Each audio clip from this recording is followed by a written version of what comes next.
देखो चैप्टर का नाम है रासायनिक आबंध। कौन सा चैप्टर है? फोर्थ है ना। देखो अपन जानते हैं कोई भी जो एक परमाणु होता है वो एकल रूप में नहीं पाया जाता है। पाया जाता है क्या? जैसे कि अपने पास में पता हाइड्रोजन H2 के रूप में मिलती है अपन को, ऑक्सीजन किसके रूप में मिलती है? O2 के रूप में मिलती है। मतलब एकल रूप में नहीं पाया जाता है। क्यों नहीं पाया जाता है? क्योंकि एकल रूप में पाया जाता है तो उसका क्या नहीं होता, वो स्थायित्व प्राप्त नहीं कर पाता। एकल रूप में पाएगा तो क्या क्या नहीं होता, उसका स्थायित्व नहीं होता।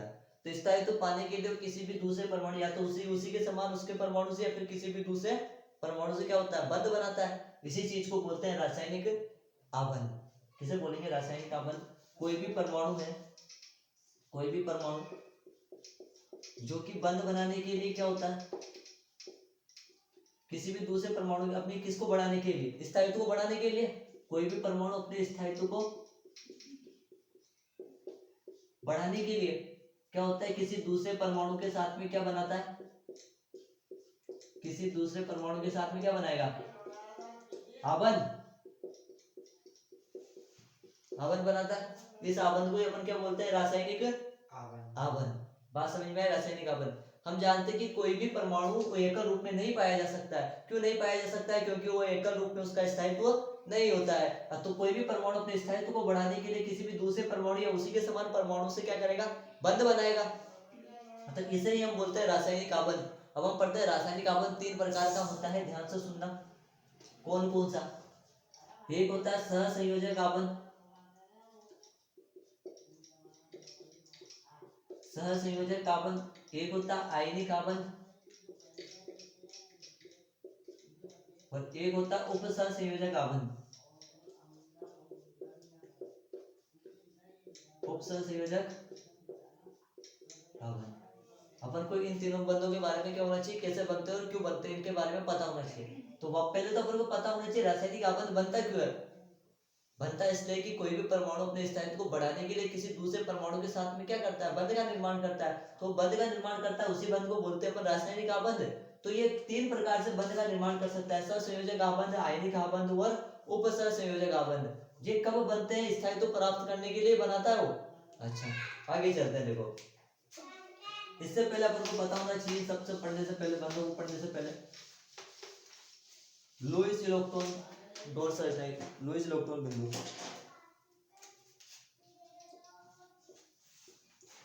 लुईस इलेक्ट्रॉन बिंदु संरचना पढ़ा हुआ इसके बारे में तो आपने नहीं पढ़ा? देख इधर, लुईस इलेक्ट्रॉन बिंदु संरचना से सबसे पहले अपन को पता होना चाहिए संयोजी कोष किसे कहते हैं। संयोजी कोष किसे कहते हैं? संयोजी कोष तो पता होगा। हम जानते हैं कि प्रत्येक पदार्थ छोटे छोटे कणों से मिलकर बना होता है। सबसे छोटा कण जिसे अपन विभाजित नहीं कर सकते उसे बोलते हैं परमाणु। और परमाणु के बीचों बीच होता है नाभिक, और नाभिक के चारों ओर क्या होती है, कोष। इन्हें बोलते हैं कोष। ये पहले कोष, दूसरे कोष और ये तीसरा कोष, ये होता है। तो सिंपल सी बात है कि परमाणु का जो सबसे बाहरी कोष होता है, सबसे बाहर का कोष यही होता है। इस बाहरी कोष को क्या बोलते हैं अपन? संयोजी कोष। संयोजी कोष का मतलब क्या होता है? परमाणु का, किसी भी परमाणु का बाहरी कोष ही क्या कहलाता है अपना? संयोजी कोष। फिर आता है संयोजी इलेक्ट्रॉन किसे कहते हैं? संयोजी इलेक्ट्रॉन किसे कहते हैं? तो सिंपल सी बात है, बाह्यतम कोष में उपस्थित कुल इलेक्ट्रॉन, जितने भी इलेक्ट्रॉन होते हैं बाह्यतम कोष में, उन्हें हम क्या बोलते हैं? संयोजी कोष, संयोजी इलेक्ट्रॉन, सॉरी। तो बाह्यतम कोष में उपस्थित इलेक्ट्रॉन को क्या बोला जाता है? कोष में उपस्थित कुल, उन्हें हम क्या बोलते हैं? संयोजी इलेक्ट्रॉन। हमको बताना है लुईस इलेक्ट्रॉन बिंदु संरचना। तो लुईस ने क्या बोला था कि जो संयोजी कोष में जितने इलेक्ट्रॉन होते हैं किसी भी परमाणु या तत्व के, उन्हें आप किसके रूप में दर्शा दो? बिंदु के रूप में। क्या बोला था लुईस का कथन है? लुईस ने बोला था कि किसी भी परमाणु या फिर तत्व के संयोजी कोष में जो इलेक्ट्रॉन होता है संयोजी कोष का मतलब मैंने बता ही दिया अभी यार। और संयोजी कोष में जो इलेक्ट्रॉन होता है उसे आप किसके रूप में दर्शाते हो?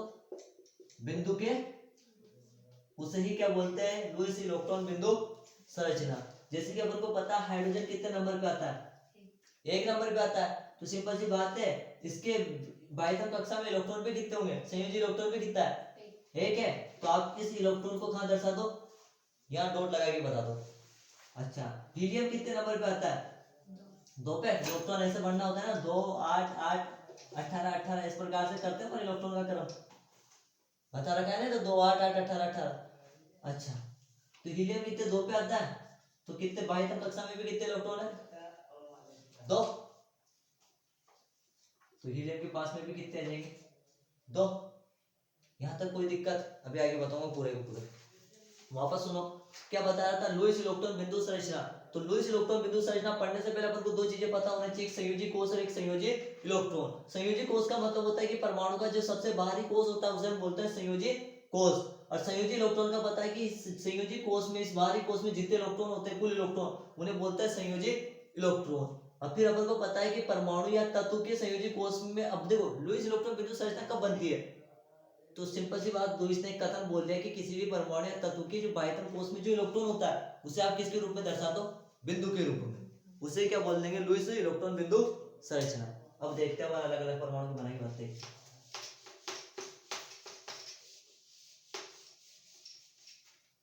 देखो इधर हाइड्रोजन 1 नंबर पे आता है। इलेक्ट्रॉन, इसका इलेक्ट्रॉन विन्यास एक ही होगा।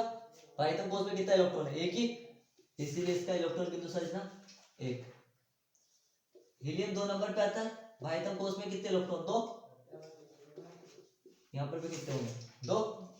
फिर हाइड्रोजन के बाद में लिथियम आता है, हीलियम के बाद में 3 नंबर पे 2। बाह्यतम कोष में कितने इलेक्ट्रॉन? 1। इसमें लिथियम पे कितना आता है?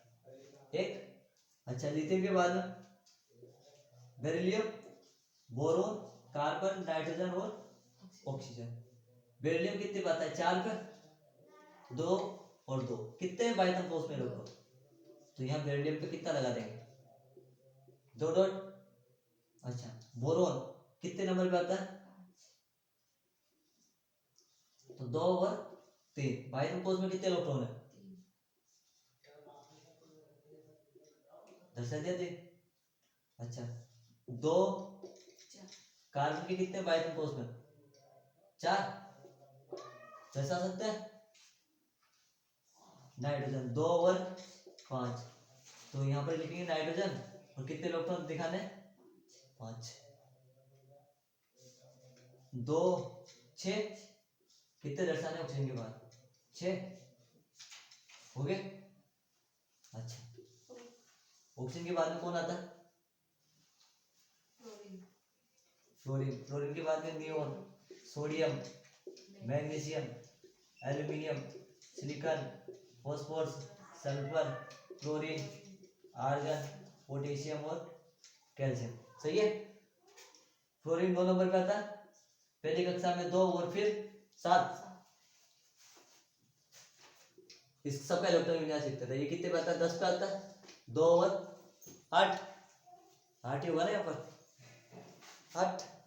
अब देखो इधर सोडियम 11 पे आता है। पहली कक्षा पे 2 8 फिर 1। मैग्नीशियम 12 पे आता है। पहली कक्षा पे 2 8 और 2 8 और 2 8 और 4 2 8 5 2 8 6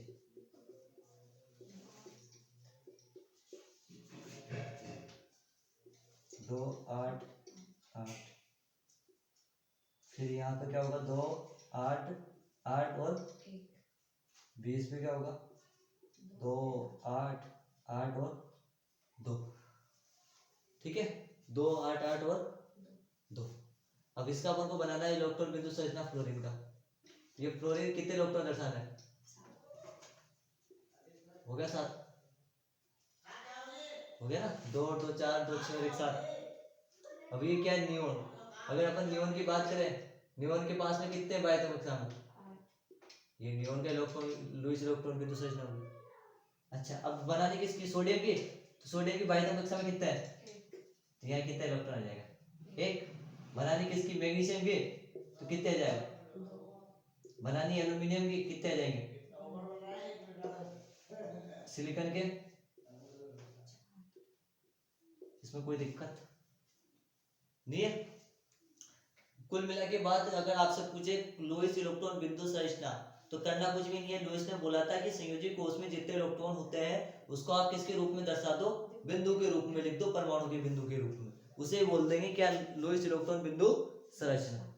अच्छा, इसके बाद में एक अगला नियम आता है अष्टक का नियम,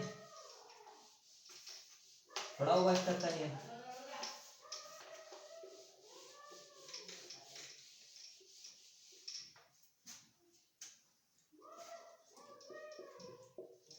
अष्टक का नियम, अष्टक एक साइंटिस्ट का नाम था, पता नहीं क्या था, साइंटिस्ट का नाम नहीं था, अष्टक क्यों दिया, देखो इसका नाम अष्टक क्यों बड़ा, अष्टक का नियम। देखो अष्टक ने बोला कि कोई भी जो परमाणु है उसकी वैलेंस मतलब पहले कक्षा के अलावा पहले कोष के छोड़कर, कौन से कोष को छोड़ना आपको, पहले कोष को छोड़कर बाकी सभी कोषों में कितने इलेक्ट्रॉन रखना चाहेगा, 8 इलेक्ट्रॉन। इस स्थायित्व प्राप्त करने के लिए कितने इलेक्ट्रॉन होने चाहिए उसके पास में, 8 इलेक्ट्रॉन होने चाहिए। इसे ही बोलते हैं किसका नियम, अष्टक का नियम। बात समझ में आई। पहले कोष के अलावा बाकी सभी कोषों में कितने इलेक्ट्रॉन होने चाहिए, 8 इलेक्ट्रॉन होने चाहिए, यही होता है अष्टक का नियम। कोई दिक्कत इसमें। अब हम पढ़ते हैं सहसंयोजक बंध। पढ़ते हैं 3 प्रकार के बंध थे, किसे कहते हैं, रासायनिक बंध। कोई भी परमाणु अपने स्थायित्व को बढ़ाने के लिए किसी दूसरे परमाणु या तत्व के साथ में बंध बनाता है, जिसे हम रासायनिक बंध बोलते हैं। 3 प्रकार का होता है, सहसंयोजक, आयनिक और उपसहसंयोजक। पहला पढ़ते हैं सहसंयोजक।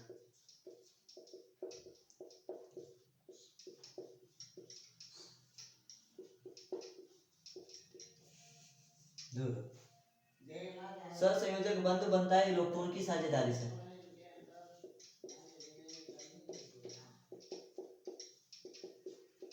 देखो कैसे, ये ए आदमी और ये कौन सा आदमी, बी आदमी, दोनों को बिल्डिंग बनानी है, ठीक है। इसके पास में होंगे 50,000 रुपए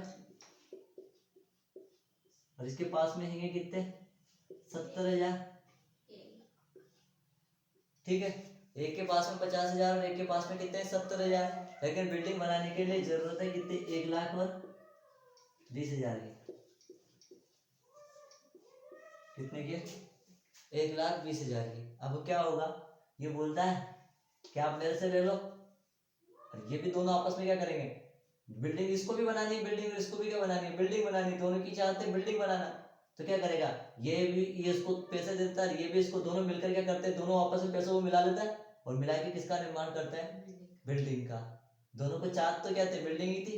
उसी प्रकार से परमाणु दोनों पर तत्वों की चाहत तो क्या होगी, स्थायित्व तो प्राप्त करना। स्थायित्व तो प्राप्त करने के लिए दोनों मिल जाएंगे और दोनों क्या हो जाते हैं, स्थायी हो जाते हैं। ध्यान से सुनना।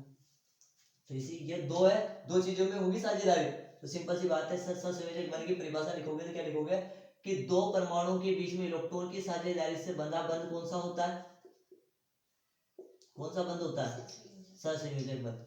दो परमाणु, दो तत्व या परमाणु के बीच में इलेक्ट्रॉन की साझेदारी से बना बंध कौन सा होता है, सहसंयोजक बंध होता है। अच्छा, तो आप बोल सकते हो ये इलेक्ट्रॉन की भी साझेदारी हो सकती है, दोनों के बीच में एक एक इलेक्ट्रॉन की भी तो साझेदारी हो सकती है कि एक तो दे दे, एक ही ले लेगा। अच्छा, तो दो की नहीं हो सकती, दो दो की भी तो हो सकती है। एक जरूरी थोड़ी एक ही इलेक्ट्रॉन की साझेदारी हो, दो की भी तो हो सकती है। दो की साझेदारी होगी तो ये ऐसा बनेगा, जरूरी नहीं दो के अलावा 3 की भी हो सकती है, नहीं हो सकती क्या, 3 की तू ले ले, 3 में ले लूं, 3 इलेक्ट्रॉन की भी साझेदारी हो सकती है। इस आधार पर सहसंयोजक बंध को कितने भागों में बांटा गया, 3 भागों में। देखते हैं, एकल सहसंयोजक बंध, द्विसहसंयोजक बंध और एक होता है त्रिसहसंयोजक।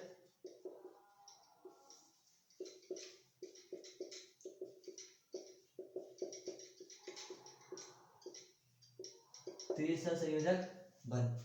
अच्छा, एकल सहसंयोजक बंध का मतलब क्या है, ऐसा सहसंयोजक बंध जिसमें एक इलेक्ट्रॉन की क्या होती है, साझेदारी होती है। जैसे देखते हैं,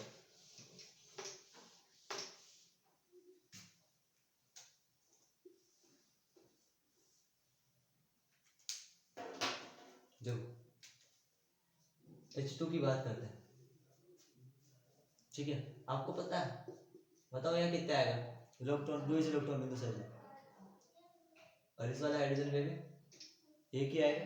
होने कितने चाहिए दोनों के बीच में, दोनों के पास होने कितने चाहिए, दो होने चाहिए, इसके पास भी दो होने चाहिए, इसके पास भी। तो स्थायित्व प्राप्त करने के लिए ये इसको दे देगा, ये भी, मतलब दोनों ही क्या करेंगे, यहाँ पर आ जाएंगे, मतलब बिल्डिंग दोनों को बनानी है, तो क्या करेगा, दोनों कैसे मिलाएंगे आपस में। तो देखो इधर ये भी मिला दिया, इसने भी मिला दिया, अब बिल्डिंग में अधिकार दोनों का ही होगा ना, तो इसका भी अधिकार है इस पर और इसका भी अधिकार। क्या दो दो इलेक्ट्रॉन हो गए, क्या स्थायित्व मिल गया, क्या कौन सा बन, कितने कितने इलेक्ट्रॉन की साझेदारी हुई, तो बंध भी कौन सा बनेगा, एकल बंध। इस बंध को बोलते हैं सहसंयोजक बंध। HCl की बात करते हैं, देखो HCl हाइड्रोजन एक, क्लोरीन की बताओ इलेक्ट्रॉन डॉट संरचना, हाँ 7 आएंगे, होने कितने चाहिए, 8 होने चाहिए उसके पास, अरे इसके हाइड्रोजन के पास में कितने होने चाहिए, 2। तो 2 करने के लिए हाइड्रोजन क्या करता है, ये भी देता है, ये भी क्या करता है, यहाँ से देता है। अब क्लोरीन के पास यहाँ कितने रह जाते हैं, 6, ये तो दे दिया ना, एक तो साझा कर दिया ना, यहाँ बचेंगे कितने, 6 तो बचेंगे।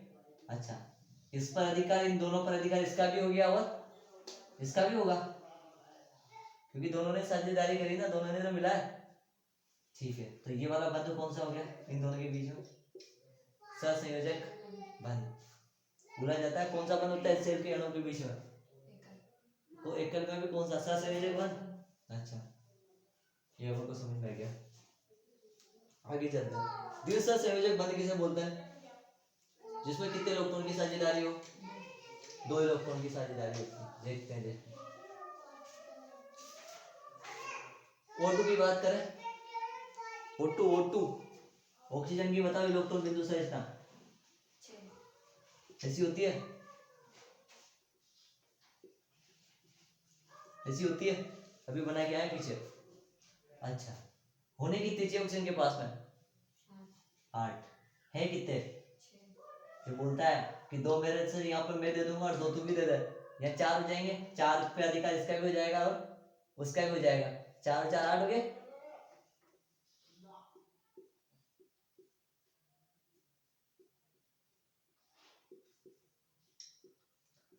इसके पास कितने हो गए, 8, इसके पास भी कितने हो गए, 8। कितने कितने इलेक्ट्रॉनों की साझेदारी हुई, 2 इलेक्ट्रॉन की साझेदारी हुई। इस कारण दोनों के बीच में जो बंध होता है वो क्या होता है, द्विसहसंयोजक बंध।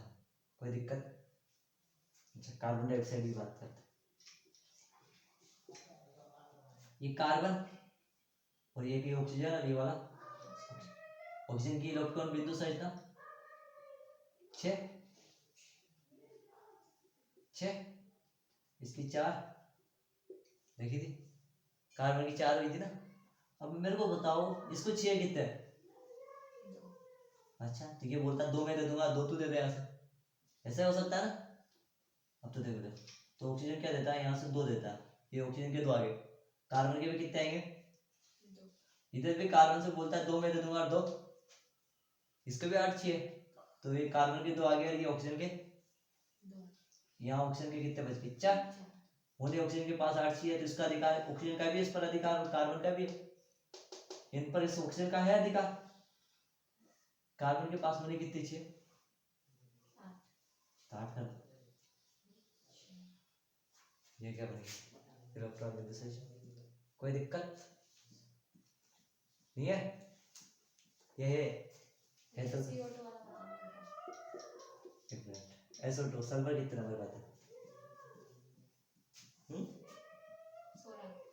16। इलेक्ट्रॉन बिंदु संरचना क्या बनेगी, 6 बनेगी।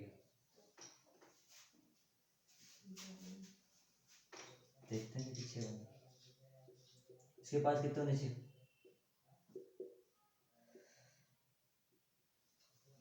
ये ऐसा होगा, सही बताया था ना, sodium magnesium aluminium silicon phosphorus sulphur, ठीक सही है। अब देखते हैं,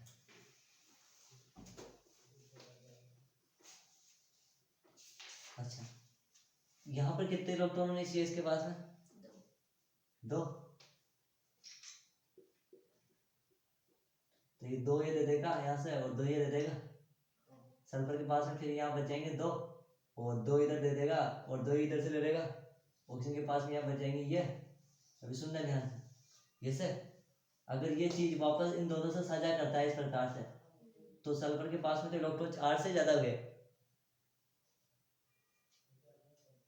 4 और 4 8, 8 और 2 10।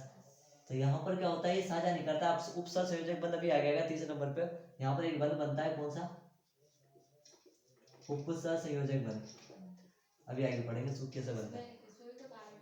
इसमें तो कहाँ हो रहा है ना, कार्बन के पास में 8 आते रहे, क्योंकि कार्बन की वैलेंसी कितनी है? 4 है, 2 इलेक्ट्रॉन बच ही नहीं रहे। यहाँ है वाला कार्बन वाला संयोजक आ गया। और बताओ CO2 कार्बन के इलेक्ट्रॉन बिंदु से इतना 4 है, यहाँ ऑक्सीजन की कितनी? 6 है ना, उन्हें कितनी चाहिए? 8।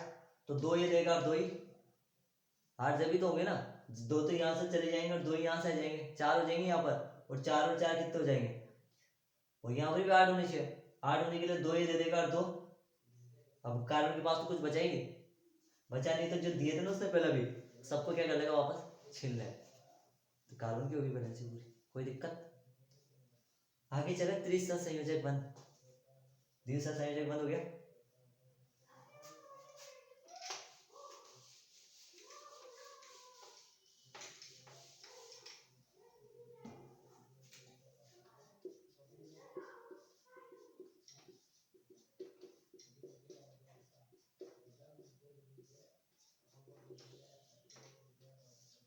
त्रिसर संयोजक बंध देखो उसमें, त्रिसर संयोजक बंध उसे बोलते हैं जिसमें कितने कितने इलेक्ट्रॉनों की साझेदारी होती है? 3 इलेक्ट्रॉन उनकी क्या होती है?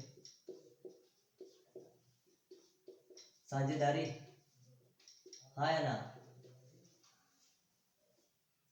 नहीं होती? N2 मेरे को बताओ, लुईस डॉट स्ट्रक्चर 5, सही बोलो ना?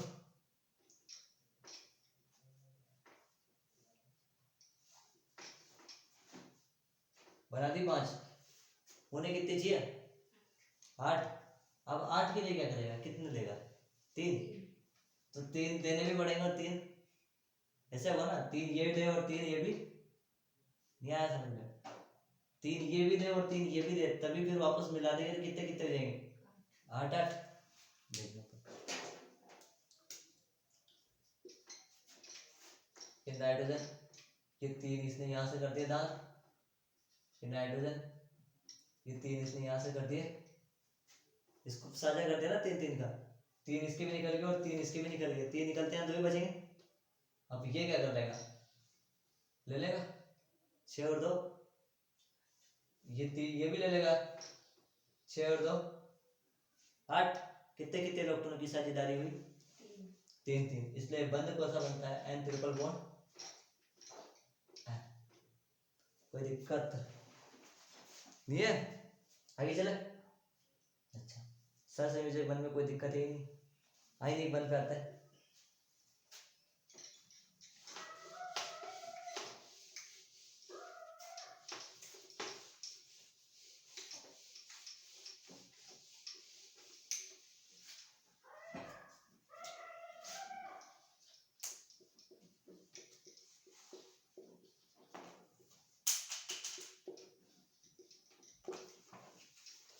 आयनिक बंध, आयनिक बंध किसे कहते हैं? आपने 10th क्लास में पढ़ा होगा कि धातु और अधातु मिलकर आयनिक यौगिक का निर्माण करते हैं, पढ़ा था? देखो याद रखना, इसमें क्या होते हैं, हमेशा बंध कितने परमाणु के बीच में बनेगा? 2 परमाणु या फिर तत्वों के बीच में, परमाणु या फिर तत्व के बीच में। तो सिंपल सी बात है, इसमें एक परमाणु तो क्या करेगा?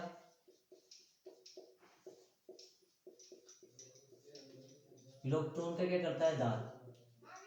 ठीक, दूसरा परमाणु इलेक्ट्रॉन को क्या करता है? ग्रहण।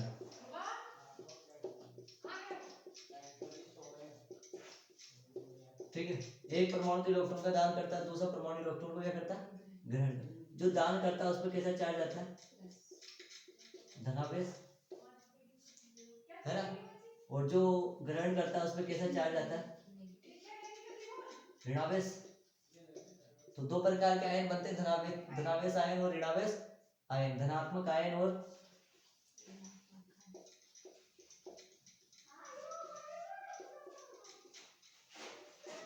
ये वाला कौन सा आयन होता है? ऋणात्मक आयन। हाँ है ना।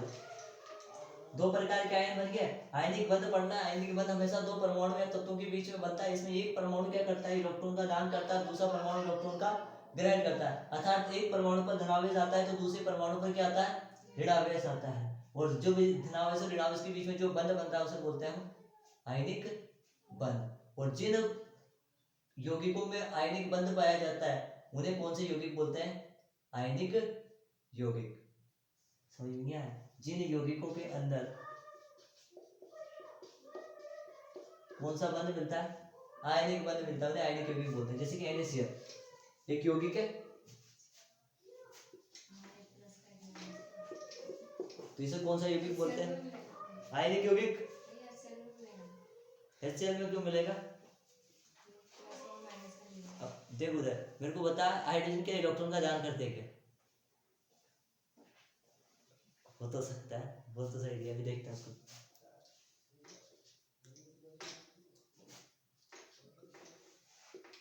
अच्छा, इसके बाद इलेक्ट्रॉन बिंदु संरचना में एक आएगा, एक ही आएगा ना। सोडियम के, क्लोरीन के कितना आएगा? 7 ही आएगा। अच्छा, तो इसमें सहसंयोजक बंध नहीं बन सकता क्या? बन तो सकता है। अच्छा, सहसंयोजक बंध बनेगा तो कैसे बनेगा? बताना मेरे को। अच्छा, हाँ, ये सोडियम का एक परमाणु यहाँ पर लिया, इलेक्ट्रॉन लिया। क्लोरीन का भी लिया हो जाए। अच्छा, लिया। यहाँ पर सोडियम बचेगा और यहाँ पर क्या बचेगा? क्लोरीन बचेगा।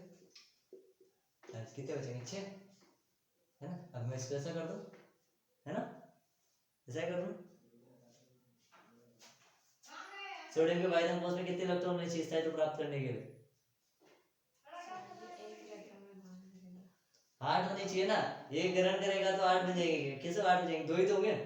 इसलिए इसको दान, इसको स्थायित्व प्राप्त करने के लिए क्या करना पड़ेगा? इलेक्ट्रॉन दान करना पड़ेगा। बात समझ में आई? इसीलिए यहाँ पर कौन सा बंध नहीं बनता? सहसंयोजक बंध नहीं बनता। तो इसलिए इस इलेक्ट्रॉन का क्या कर देगा? यहाँ से दान कर देता है। क्या बनता है? Na+। और क्लोरीन क्या करती है? इलेक्ट्रॉन को ग्रहण। तो ग्रहण करने के बाद में क्लोरीन, यह चार्ज कितना देता है? माइनस। तो सोडियम प्लस और क्लोरीन माइनस के बीच में जो बंध बनेगा उसे कौन सा बंध बोलते हैं? आयनिक। समझ में आई बात?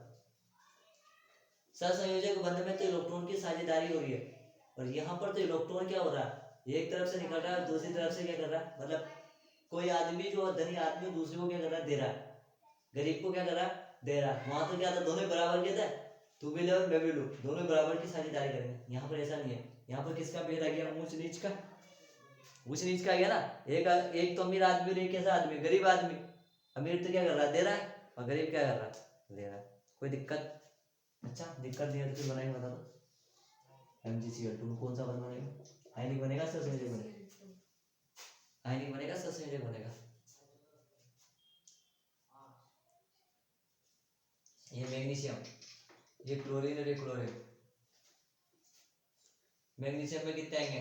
2। क्लोरीन यहाँ पर कितने आएंगे? 7। इसमें भी कितने आएंगे? 7।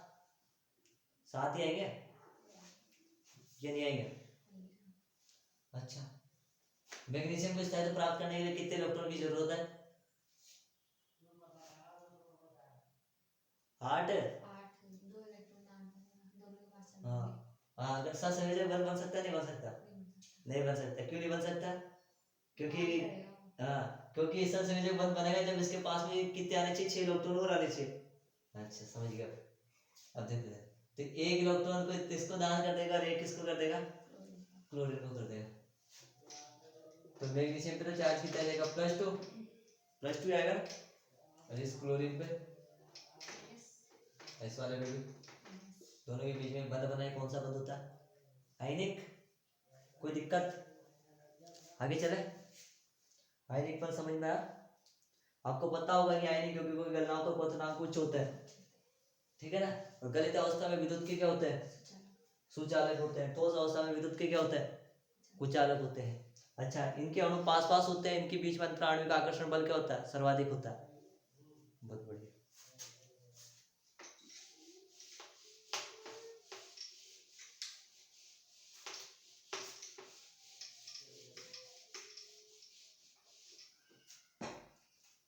अगला वाला बंध होता है उपसहसंयोजक बंध।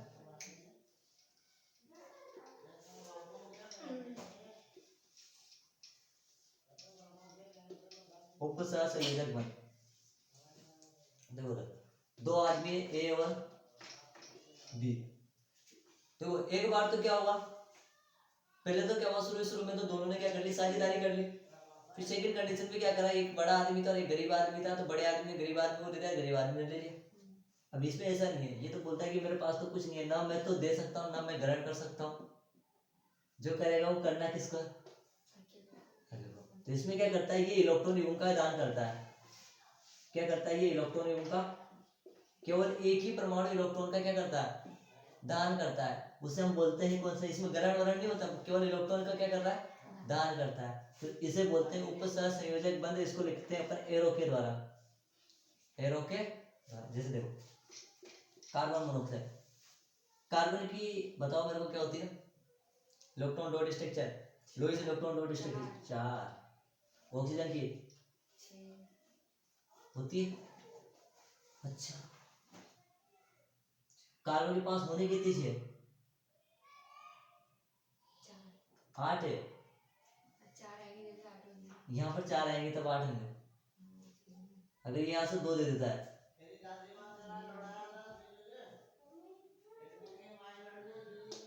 तो इसके पास हो जाएंगे, पास हो गया ना।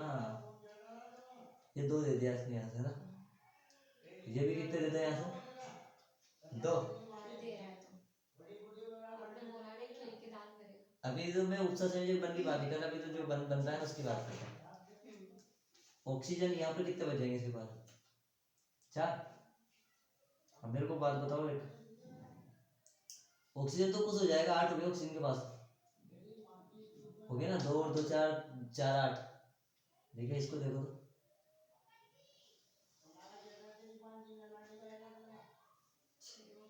होने कितने चाहिए थे, 8। तो एक ये इलेक्ट्रॉन युग्म को भी क्या कर देता है, ये इस वाले इलेक्ट्रॉन युग्म को भी क्या कर देता है, इस वाले जो इलेक्ट्रॉन युग्म है ना ऑक्सीजन के पास में ये वाला, इसको भी कहाँ भेज देता है, ये इस वाले के बीच में यहाँ पर। तो देखो इसके बीच में जो बंध बना ना, डबल बॉन्ड तो बना क्योंकि दो इलेक्ट्रॉन की साझेदारी ऊपर होगी, ये की वाला बंध बनता है। समझ में आई, उपसहसंयोजक बंध। और जिन यौगिकों के बीच में उपसहसंयोजक बंध बनता है उन्हें कौन से यौगिक बोलते हैं, समझ में आया उपसहसंयोजक बंध क्या होता है, हाँ या ना। आगे चल सकते, ये वापस क्लियर करना। एक और एग्जांपल से बताएं, तो और एग्जांपल अभी कौन सा दिया था आपने, SO2।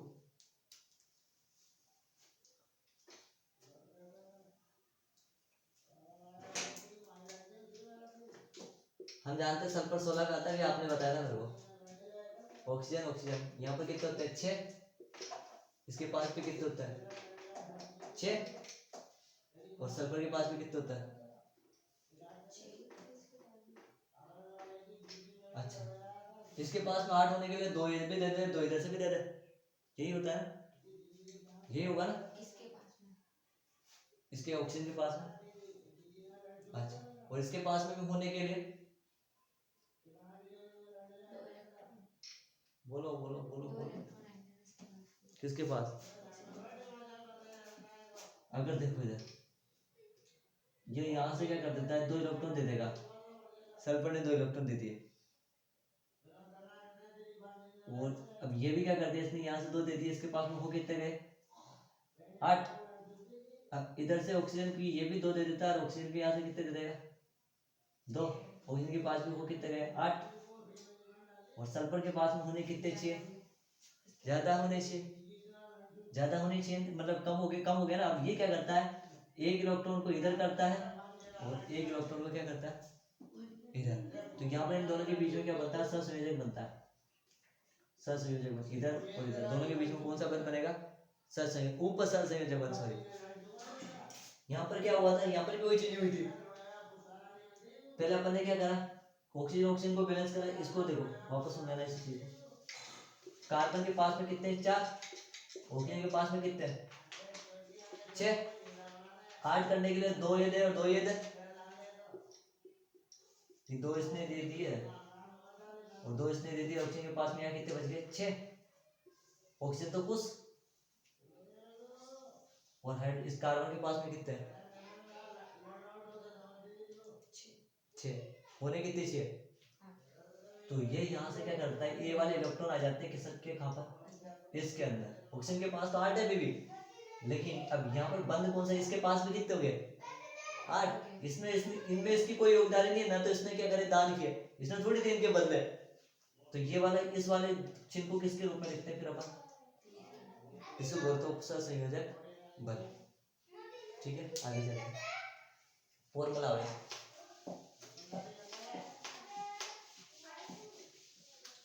क्या होता है फॉर्मूला है हाँ क्या होता है फॉर्मूला है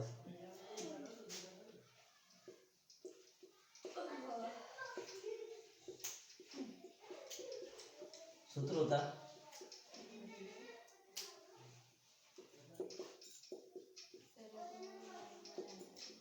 संयोजी कोष में उपस्थित इलेक्ट्रॉन की संख्या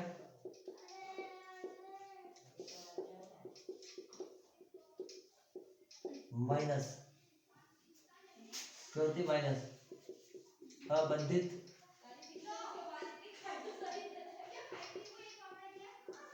इलेक्ट्रॉन की संख्या माइनस 1/2 बंधित इलेक्ट्रॉन की संख्या। अच्छा कितने कितने हैं बंधित इलेक्ट्रॉन और बंधित इलेक्ट्रॉन। बंधित इलेक्ट्रॉन का मतलब होता है जो बंध बना रहे हैं और बंधित का मतलब होता है जो बंध नहीं बना रहे। जैसे कि कौन कौन से है जैसे उदाहरण लेते हैं कार्बन डाइऑक्साइड से CO2 कार्बन के पास में होता है 4 ऑक्सीजन के पास में होता है 6 इसके पास में भी होता है 6। अच्छा अब देखो इधर 8 होने के लिए 2 ये देना चाहिए 2 भी ये देना चाहिए। 2 इसने दिए और 2 इसने दिए। कार्बन के पास अभी 2 कार्बन इधर भी देता है 2 ये दिए और 2 ये दिए। ऑक्सीजन के पास में कितने हो जाते हैं ये हो गए 8 और ये भी हो गए 8। अब ये कार्बन इनको भी दे देता है ये कितने हो गए। तो बंध तो यही बना ना 2 इलेक्ट्रॉन। यहाँ कितने इलेक्ट्रॉनों के बीच में बना तो बंधित इलेक्ट्रॉन इनको बोलते हैं कितने कितने इलेक्ट्रॉन आए बंध बनाने में 2 और 2 4। तो ये 4 क्या है बंधित इलेक्ट्रॉन इनको बंधित इलेक्ट्रॉन बोलते हैं। अच्छा ये पूरे संयोजी कोष में यहाँ कितने इलेक्ट्रॉन थे इसके पास में 6 थे ना। संयोजी कोष में तो 6 इलेक्ट्रॉन थे लेकिन बंध कितने ने बनाया 2। इसके लिए 2 ही ने बनाया बंध। तो बंधित इलेक्ट्रॉन को अपन इस वाले को भी गिनते हैं और इस वाले को भी गिनते हैं जितने आ रहा है। सहसंयोजक बंध में दोनों को गिना जाता है। तो 2 तो इसके हो गए और 2 इसके हो गए। तो बंधित इलेक्ट्रॉन तो बंध बना रहे हैं वो इलेक्ट्रॉन कितने हैं 4। कोई जरूरी नहीं है 6 भी हो सकता है नहीं हो सकता। अच्छा और अब बंधित इलेक्ट्रॉन ये बचे ये कितने हैं यहाँ पर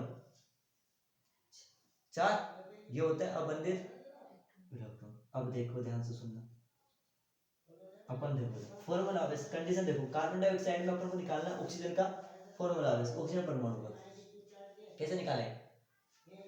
सबसे पहले संयोजी कोष में ऑक्सीजन के कितने इलेक्ट्रॉन होता है 6 माइनस अब बंधित इलेक्ट्रॉन की संख्या कितनी है माइनस 1/2 बंधित इलेक्ट्रॉन की संख्या कितनी है 4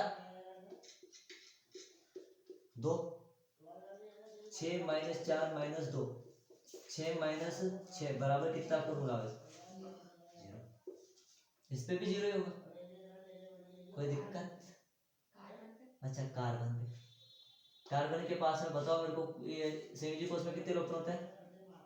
6, सॉरी 4 होता है ना। अब बंधित इलेक्ट्रॉन की संख्या कितनी है? कुछ भी नहीं है, 0। बंधित इलेक्ट्रॉन की संख्या कितनी है? 4 और 4, इसका भी कितना है? कोई दिक्कत? HNO3 नाइट्रिक अम्ल होता है ना, इसको बिठा देता हूँ।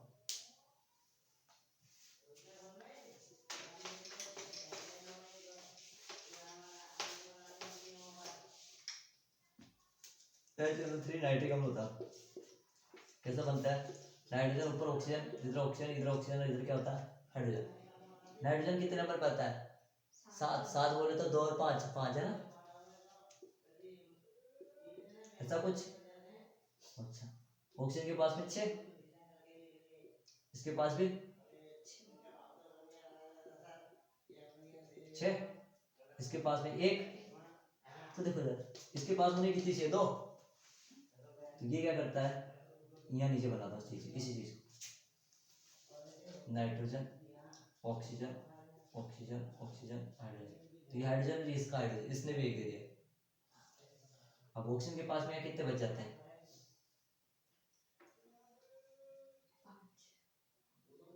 5 होने कितने चाहिए इसके पास में? 8। अगर ये इधर मिला देगा, अगर इधर मिला लेगा तो 7 ही होंगे। ये कितने, यहाँ पर 5 और इधर में मिला देंगे तो कितने होंगे?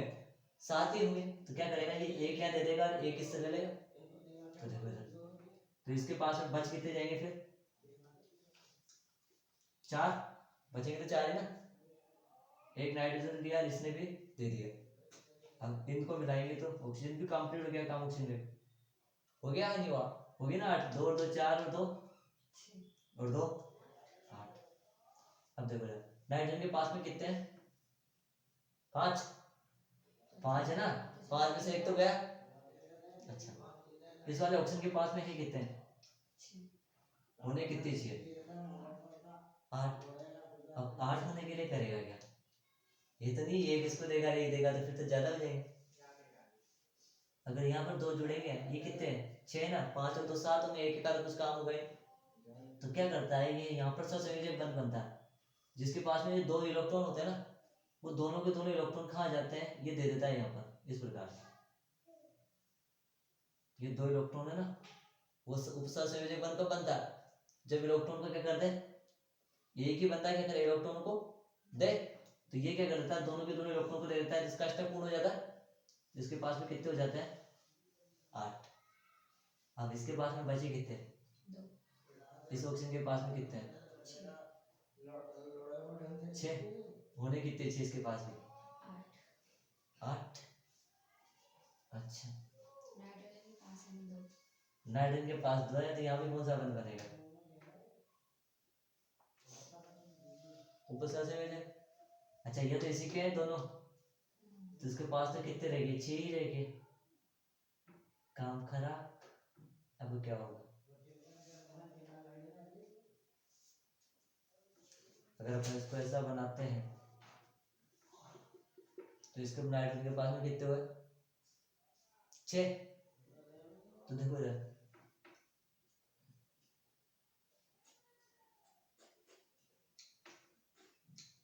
ऐसी चीज बताओ मेरे को, इसका अष्टक भी पूर्ण होना चाहिए, नाइट्रोजन का भी होना चाहिए। देखो अगर ये यहाँ से 2 इलेक्ट्रॉन दे देता है और 2 ये भी दे देता है, तब इसका हो जाता है। हाँ, हो जाता है क्या? हो जाता है ना। और आपको पता है यहाँ तो 2 है ही सही, अभी ये तीनों से लड़ेगा, तो सिंपल सी बात है, इसके बीच में कौन सा बंध बन रहा है? उपसहसंयोजक बंध। भाई इनके बीच में कौन सा बन रहा है? बात समझ में आई? हाँ या ना? थोड़ी थोड़ी नहीं, पूरी आनी चाहिए। वापस बताओ, मिटा दे।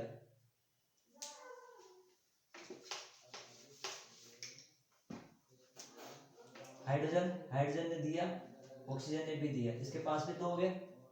अच्छा अब इधर क्या करा, इसके पास में 2 हो गए, कितना बच रहा है यहाँ पर?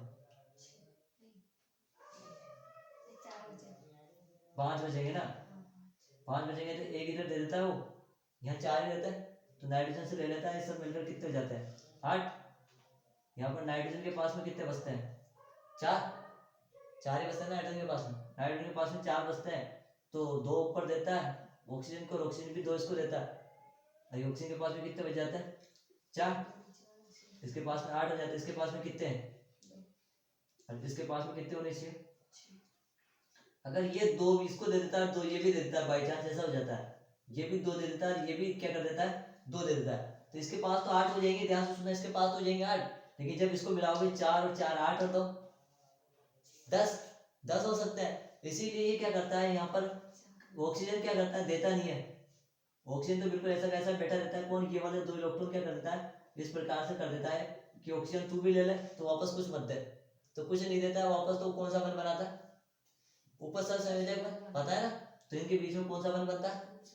और फिर ये मिलाया देते हैं अपन, ये कौन सा हो गया पूरा। अब बताओ मेरे को, हाइड्रोजन का फॉर्मूला कितना होगा हाइड्रोजन का? बताओ हाइड्रोजन के वैलेंस शेल में इलेक्ट्रॉन कितना होता है? 1, हाँ है ना, माइनस अबंधित इलेक्ट्रॉन तो है ही नहीं इस पर, नहीं है ना, -1/2 बंधित कितना है? 1 - 1 कितना? 0। अगर बात करें अपन इस वाले ऑक्सीजन की, ये इस वाले ऑक्सीजन की करते हैं।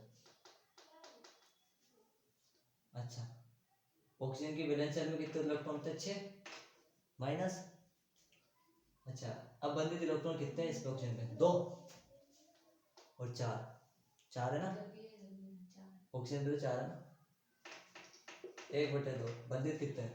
2 और 2 कितना हो गया? तो ये भी लिखा है 6 - 6 = निकाल सकते हैं फॉर्मूला, भाई कल देखेंगे,